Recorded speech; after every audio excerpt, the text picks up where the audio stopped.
Chrysler 426 Hemi. Chrysler's Hemi engine, first introduced in 1951, is the foundation for many of the greatest muscle cars of the 60s and many of the new generation of Chrysler muscle cars. Although Chrysler was not the first to make an engine with a hemispherical combustion chamber, it leaned into the design in its marketing in a way no other company has. This made it seem like an engineering design unique to Chrysler and uniquely better than the competition. Whether it was better or not, few would argue that Hemis are not great engines. The combustion chambers on these engines are dome-shaped, allowing for the spark plug to be installed directly in the center, allowing for a closer spark that more fully burns the air charge. This is accompanied by a domed piston and valves installed at an angle, giving Hemi engines their characteristically wide cylinder heads. It was the second generation of engines that made a name for Chrysler, being found in the most iconic Mopar engines of the day, including Chargers, Superbirds, Coronets, and so forth. Perhaps the most popular engine from this group is the 426 Hemi. Although Chrysler also offered a 440 V8, the 426 Hemi made more power and was preferred by drag racers of the period. The 426 was first introduced in the Plymouth Belvedere specifically for NASCAR racing, but quickly became a favorite among hot rodders everywhere until its demise in the early 70s. Small block Chevy.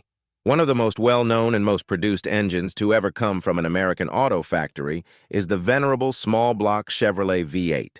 Debuting in 1955, the new Chevrolet V8 would prove to be an enduring, simple, and robust design. The foremost of the engineer's considerations when creating this engine was cost.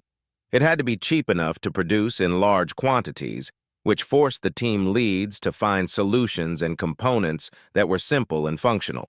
Many ideas went into this engine that may not have been new, but the combination of rocker design, casting process, and lubrication created an engine that was a breakthrough innovation.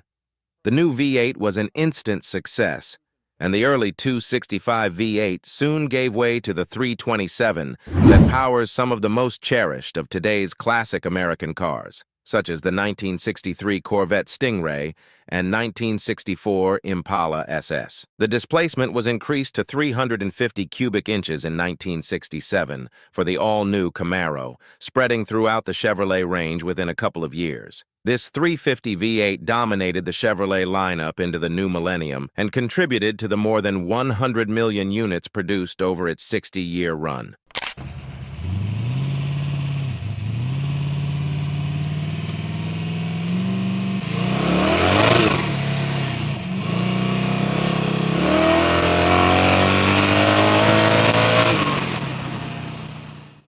Although Chevrolet still makes a small block V8, it is fundamentally different from the original.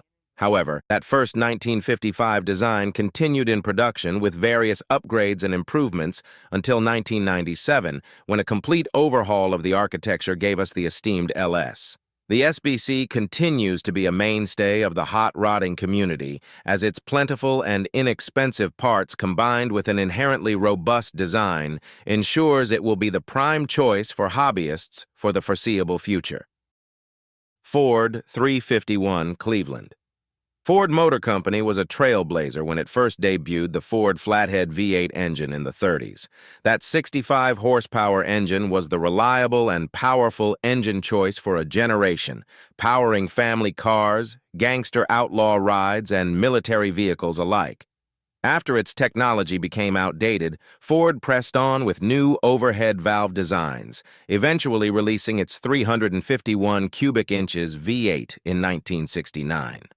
Its introduction filled an empty slot that existed between its smaller 289 and 302 engines and the big block 390 and 428 models.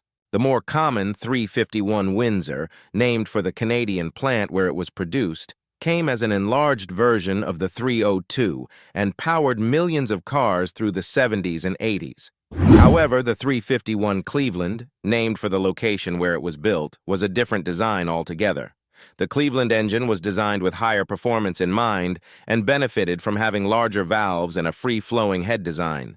This resulted in an intermediate engine option that provided good performance without going to large displacement engines such as the 427. In early models, some 351 Cleveland-equipped cars could boast of having up to 300 horsepower with an even more respectable 385 pound-feet torque rating. This engine found itself in some of the finest Ford performance cars of the early 70s, including the Boss 351, Mach 1 Mustangs, and the Cougar XR7. By 1974, the horsepower party was drawing to a close, and the Cleveland's heyday was too. It remained in production for a while longer, but its power was severely diminished. Ford 427. There's an old saying that says, "There is no replacement for displacement." This is often true when discussing methods for increased engine output, especially since many cars of the era were extraordinarily large and getting larger with each new model year. Large engines were offered to keep these lumbering machines up to speed, but also to unleash vast amounts of torque on the streets.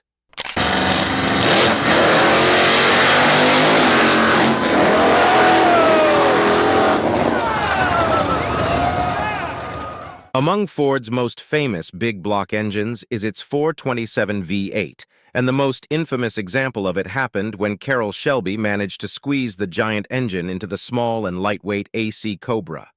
The 427 came from the early muscle car era and could be found in some of the best of Ford's intermediate-sized cars like the Galaxy, Fairlane, and Torino. These were models that raced in NASCAR, which allowed for a maximum engine size of 427 cubic inches. Cars could be ordered with this engine featuring a dual-quad carburetor setup with a power output of 410 horsepower and 480 pound-feet of torque, more than enough to push these heavy machines down a drag strip. The aforementioned Cobra 427 could accelerate from 0 to 100 miles per hour and then back to 0 in just 14.5 seconds. However, perhaps an even better example is the notorious Ford GT, the machine that finally saw Ford beat Ferrari at Le Mans. Chevrolet 396. By the mid-60s, Chevrolet already offered its 409 and 427 engines for customers who wanted more torque for their intermediate and large cars. However, starting in 1965, Chevrolet offered the 396 as a high-performance engine option for its intermediate and smaller muscle cars. That meant you could order the SS 396 versions of a Nova, Camaro, Chevelle, or El Camino from 1965 to 1970, and these are now some of the most sought-after versions of these cars. The SS 396 V8 is good at making lots of power, often deceptively. For the 1966 to 1970 models, Chevrolet publicly published its power output of 375 horsepower. However, investigative journalists at publications such as Hot Rod found the actual numbers to be closer to 425 horsepower, with torque shooting up to 445 foot-pounds.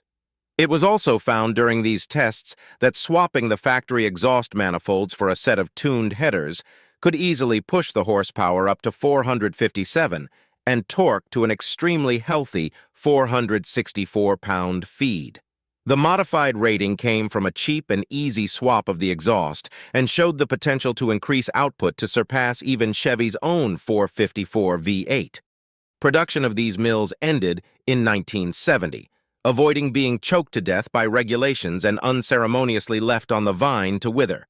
Still, this means they are harder to come by today, and those original SS 396 cars are prized possessions of collectors everywhere. Pontiac Superduty 455. Pontiac's 455 Superduty, aka 455 High Output, came late in the golden era for muscle cars and was nearly the largest V8 engine ever offered in a passenger car, although the behemoth Cadillac 500 takes that title. The first Pontiacs with this giant engine appeared in the 1970 model year lineup, when the output of the 455 reached 370 horsepower with up to 500 pound-feet of torque, meaning this beastly engine could launch even the heaviest cars. It was used in full-size family cruisers like the Bonneville and Catalina, but it was most exciting in muscle cars. The most memorable of the early 70s Pontiac models were the Super Duty Le Mans, GTO, and the Firebird, including the Trans Am. The early ones were the torque monsters with massive power, but that changed within the first year and declined every year following. By the time the engine was discontinued, horsepower had fallen to just 200 in the Trans Am, a sad showing for such a beautifully styled and iconic car. The muscle car era closed in 1974, but Pontiac managed to fool regulators at the EPA with a cheat, not unlike the VW cheat that brought Dieselgate.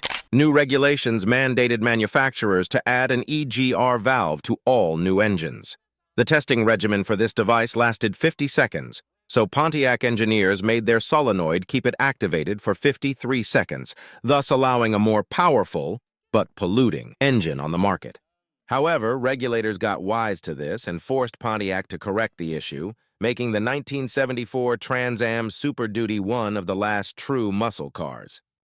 Ford Windsor 5.0. For decades, one engine dominated Ford's high-performance lineup of cars, the 5.0 V8. While also found on a variety of family wagons, cop cars, and half-ton trucks, it remained the mainstay for Mustang power throughout the 80s and 90s. However, it has roots in the late 60s when it was introduced as an engine choice for the Mustang, among others. When the Mustang first emerged, it could be ordered with an excellent 289 V8 engine. After several years, it was enlarged, leading to the 1968 debut of the Ford 302, which would continue in production for several decades. The 302 initially came in its base form with a two-barrel carburetor producing 210 horsepower, moderate yet adequate for the time, but it saw a precipitous decline shortly thereafter. By 1977, horsepower was down to just 134. Despite these mostly lackluster performance figures, there were a couple of highlights. In its debut year, Ford released the 302 in its high-performance Shelby GT 350 Mustang. In this package, the V8 produced 250 horsepower, although the previous year's 289 made 306. The lower power issue was rectified in 1969's Boss 302 Mustang. This new homologation special featured a 302 making a much better 290 horsepower officially, though some who tested it say it was closer to 314. The 302 ended up being a hugely successful engine that survived the power-starved years of the 70s. It powered dozens of Ford models and became the engine of choice for the Mustangs that would rule the streets again in the 90s. Chrysler 440. When Chrysler introduced its 440 V8 in 1966, it was among the biggest engines found in passenger cars at the time. It may not have had the cultural cash and prestige of the popular Hemi engines, but it was easier and cheaper to produce, offering consumers an affordable way to get loads of power. Also called the Chrysler wedge engines, due to the way their combustion chambers are shaped, a Charger or Challenger with the 440 delivered 375 horsepower, and due to its huge displacement, an enormous amount of torque. This engine could be ordered in various configurations, but the highest performing was the six-pack, which came with a trio of two-barrel carburetors, often topped with an air scoop poking out of the hood. Some of the most desirable cars equipped with the 440 include the Challenger, Barracuda, and Charger. British boutique automaker Jensen imported the huge V8 engines with torque-flight transmissions for its luxury GT cars that were sold in a land where 2.0-liter engines were the norm. The 440 continued in production through the implementation of EPA regulations and lost considerable power, as did the engines of other automakers. Most 440s were relegated to truck duty in this period, although it could also be found in the land barges of the day, such as the nearly 20-foot Imperial LeBaron. Chrysler adapted to the 440 in 1977 its new lean burn technology, which used primitive electronics to control spark timing and fuel mixture, but proved to be highly problematic. Production of the engine ended the following year, another victim of efforts to clean up our city's air. AMC 390. Always standing in the shadows of Detroit's Big Three, the American Motors Corporation had to work with smaller budgets and fewer resources to develop cars that the buying public might be interested in. For many years, the company accomplished this and even built some fantastic models that were stellar not just in comparison to the others, but in their own right. The muscle cars coming from the AMC offices include the Rebel Machine, SC Rambler, Javelin, AMX, and short-lived Marlin. The most unique among the pony cars is the AMX, which has the distinction of being the only one with just 2 seats. It also has a shorter wheelbase than comparable cars, but can get going thanks to its AMC 390 V8. Despite being available across the range, this engine became widely known simply as the AMX 390. AMC also did well with special editions, such as the smaller 1969 Hurst SC Rambler. This came with the 390 making 315 horsepower while supplying prodigious torque through its 4-speed gearbox setup with a Hurst racing shifter. The 1970 Rebel machine received the same 390 tuned up to 340 horsepower and 430 pound-feet of torque. AMC was an interesting company, making cars that punched well above their weight. The 390 proved to be a tough engine that could be tuned to make an abundance of power. For collectors, they remain affordable and still have a fervent fan base, making them fan favorites always at car shows. Pontiac 400. John DeLorean is widely credited with kicking off the muscle car era with the 1964 GTO. His fingerprint on the auto industry goes much deeper than that, as he was also instrumental in launching the Firebird, specifically in taking the platform for the Camaro and making it uniquely Pontiac. What was also uniquely Pontiac were the engines. Broad parts sharing among divisions had not yet become the norm at GM, so the 350 in the Camaro would not be found in the Firebird. The top choice for it was the Pontiac 400 V8, a brilliant engine that had been powering GTOs and Le Mans as a 389 for several years. Starting in 1967, Pontiac offered its 400 V8 in several models. Pontiac was clever in packaging this engine with a bevy of options that allowed customers to order it with increasing levels of power. At the time, Pontiac differentiated itself from the other divisions by having a well-developed option palette from which to choose and allowing customers some degree of flexibility in creating something of a bespoke automobile. One of the most popular option packages was the Judge, a GTO that could be had with the 400 V8 and a Ram Air package producing 370 horsepower. The same package in the Firebird was good for 345. Both of these figures are at the higher end of the era and part of why Pontiacs from this time are so beloved. The power of the 400 started dropping after 1972, and by 1980, Pontiac dropped anything over 350 cubic inches. Well, there you have it. Most iconic engines from the golden era of muscle cars. Have we missed any more? What engines did you think should be in this list instead? Comment down below and let's discuss.